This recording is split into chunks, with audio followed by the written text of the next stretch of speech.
ഉച്ചാരണത്തിലും സ്പെല്ലിങ്ങിലും സാമ്യമുള്ള രണ്ട് വാക്കുകളും അവയുടെ അർത്ഥവ്യത്യാസവും പഠിക്കാം. ആദ്യത്തെ വാക്ക് KIL. ഇതൊരു വേർബാണ്, ക്രിയയാണ്.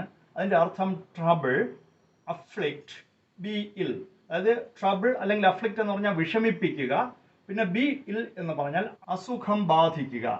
എക്സാമ്പിൾസ് പറഞ്ഞാൽ വാട്ട് എയിൽസ് യു, നിന്നെ എന്താണ് വിഷമിപ്പിക്കുന്നത്? മൈ മദർ ഈസ് എയിലിംഗ്, എൻ്റെ അമ്മയ്ക്ക് നല്ല സുഖമില്ല എന്നും അർത്ഥമുണ്ട്. അമ്മ ആകെ വിഷമിച്ചിരിക്കുന്നു എന്ന് പറയാനും ഇത് ഉപയോഗിക്കാം. He has been ailing for some time, കുറെ കാലമായി അല്ലെങ്കിൽ കുറച്ചു നേരമായി അവൻ വളരെയധികം വിഷമത്തിലാണ് എന്നാണ് ഈ വാക്യത്തിന്റെ അർത്ഥം. ഇനി അവൻ അസുഖമാണെന്ന് പറയാനും ഈ വാക്യം അർത്ഥം ശരിയാകും. He has been ailing for some time. ഇനി രണ്ടാമത്തെ വാക്ക് ALE, എയിൽ. ഉച്ചാരണം സെയിം ആണ്, സ്പെല്ലിംഗ് മാത്രമേ വ്യത്യാസമുള്ളൂ.